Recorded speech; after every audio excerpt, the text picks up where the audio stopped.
L'introduction du sucre au XIXe siècle a été un acte de lobotomie spirituelle de toute l'humanité. La science officielle se tait sur le fait que le sucre change la structure de l'ADN. Oui, vous avez bien entendu. La glycation des protéines, c'est le processus où le sucre se colle littéralement aux molécules protéiques, violant leur fonction. Cela se produit aussi avec notre information génétique. Les élites qui ont imposé ce régime ne mangent pas de sucre elles-mêmes. Regardez les menus des familles royales ou des sommets des clans mondiaux. Là-bas, un contrôle draconien des glucides. Elles connaissent la vérité. Le sucre, c'est la nourriture des pauvres, de ceux qu'il faut tenir à l'étable. Regardez les cartes des chemins de fer qui étaient construits précisément vers les usines sucrières. C'est le système circulatoire du monstre. On transportait le sucre partout. On l'ajoutait dans le pain, dans les sauces, dans les boissons. L'ère du sucre caché a commencé. Ce n'est pas une coïncidence.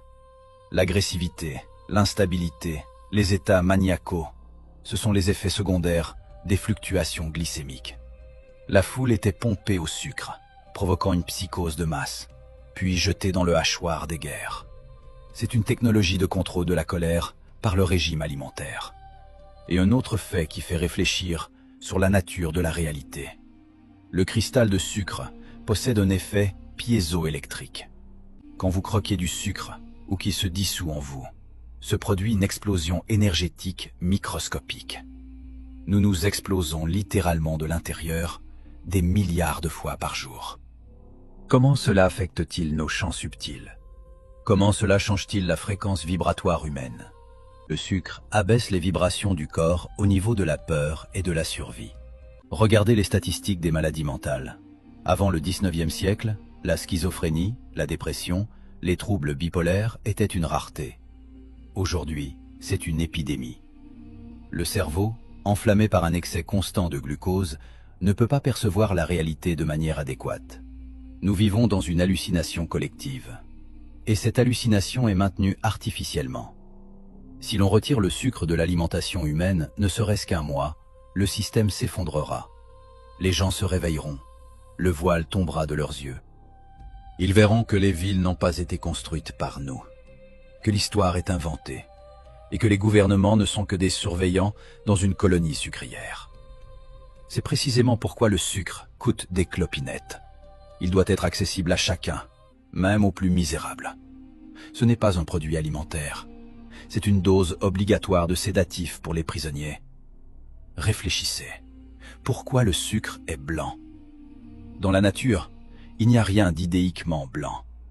C'est la couleur de la mort, la couleur de l'os, la couleur du linceul.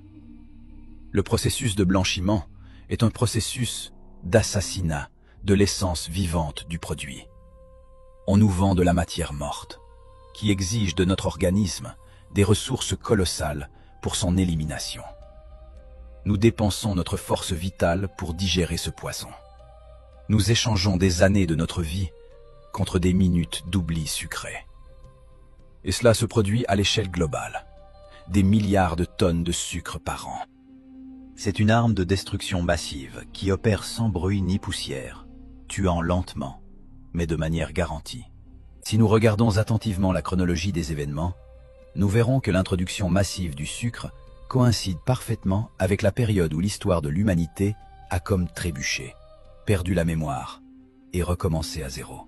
C'est le moment où l'ancien monde, le monde des géants de la pensée, des centenaires et des technologies éthérées, a été effacé, et à sa place est apparue notre civilisation, la civilisation des êtres à vie courte. Et ce processus a commencé exactement à ce moment-là, quand l'ancien monde a été détruit, et qu'on a commencé à construire un nouvel ordre sur ses décombres.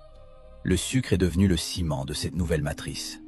Sans lui, la structure s'effondrerait, parce que les gens se souviendraient de qui ils sont vraiment.